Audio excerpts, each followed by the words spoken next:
আসসালামু আলাইকুম। আজকে শনিবার সকালকে ডিউটিতে আসলাম। আজকে মনে করলে গাড়িটাতে স্যারের বাড়ি লেগেছিল, সেটা নিয়ে আসলাম। এখন মনে করেন এটা একটু ওয়াশ করবো, সামনে নিয়ে যাই।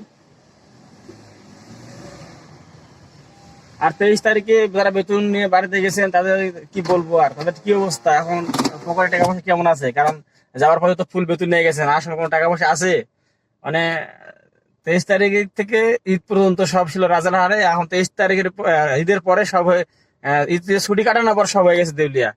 তো এখন গাড়িটারে পরিষ্কার করবো, আর কি করার আছে। গাড়ির সারে নিয়ে গেছে, ময়লা করে নিয়ে গেছে।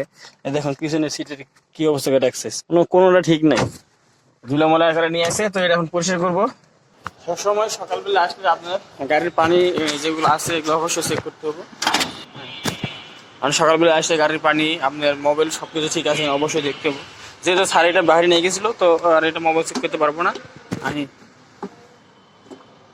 পানিটা চেক করে দেখলাম আর কি, পানিটা ঠিকই আছে, পানি দেওয়া লাগবে আর কি। তো একটু পানি কম আছে, পানি দিয়ে দিই। এখানে পানি দিয়ে দিই। তো ঠিক আছে, আর পানি দেওয়া যাবে না। রেডিয়েটার চাইলে পানি দিতে পারেন কম বেশি, এটা ঠান্ডা থাকে। তো যাই হোক, আমার এই ভিডিওটি যে যেখানে দেখেছেন সবাই লাইক কমেন্ট শেয়ার সাবস্ক্রাইব অবশ্যই করবেন। সবাইকে ধন্যবাদ আমার ভিডিওটি দেখার জন্য। আসসালামু আলাইকুম, আল্লাহ হাফেজ।